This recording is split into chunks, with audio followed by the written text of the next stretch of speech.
Mass Effect was a milestone in video game history following its release in November 2007, and it captivated me right away. I bought an Xbox 360 just for this game, and it was initially a Microsoft exclusive. 14 years later, the legendary edition of the game has now been released on different platforms with improved graphics, along with the formerly paid DLCs. This includes not only the first part, but also the other two parts of the Shepard trilogy. If you haven't yet explored the Mass Effect universe, now is your chance. The first part is still a real Bioware game, and back then, the Canadian developer had an impeccable reputation, which has suffered a bit over time, while the other two titles were created under the aegis of EA, something that's also clearly noticeable in the two games due to the multitude of DLCs. In addition, the second and third parts are clearly more action-heavy, and the combat system is more cover-related than in the first part. You could put the blame on EA, as they bought Bioware from Bono, the lead singer of U2. Bono had bought Bioware and another developer with his partners via the private equity Elevation Partners in November 2005 for $300 million, before selling them to EA in October 2007 for $870 million. But why is the Mass Effect trilogy so popular?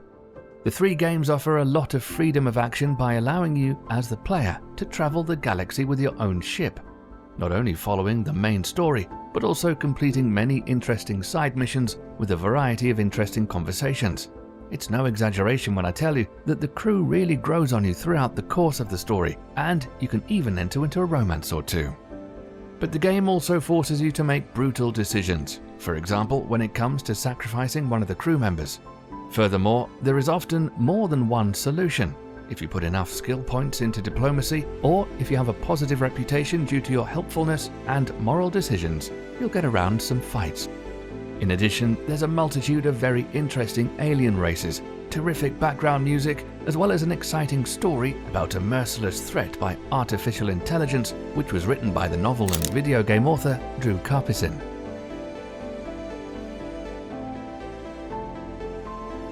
This really drives you on.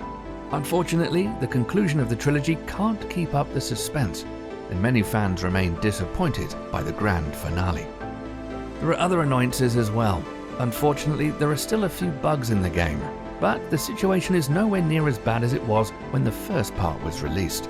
Back then, the game was a real bug festival, and you often had to restart a mission because you were stuck somewhere on a planet. On this plus side, the frequent elevator rides, which are used to load new areas, were a real lifetime killer in the original version, but these have now been shortened considerably and can usually be skipped after a few moments. The Mako, the vehicle with which you can explore unexplored planets in the first part, hasn't changed much.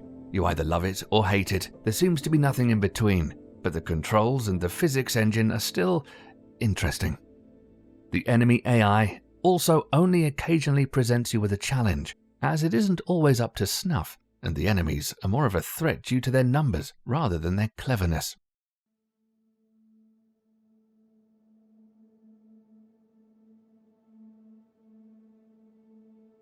The game also offers something from a management point of view, as you learn more about leadership and team management here than at business school or a management seminar. Only those who keep an eye on the needs of their team members can count on their support. But even from a scientific point of view, the game is interesting. Mass portals that manipulate the weight of a spaceship, making faster than light travel, is possible. Quantum entanglement is also used to communicate from the second part onwards, and there are really interesting exoplanets to discover in the game.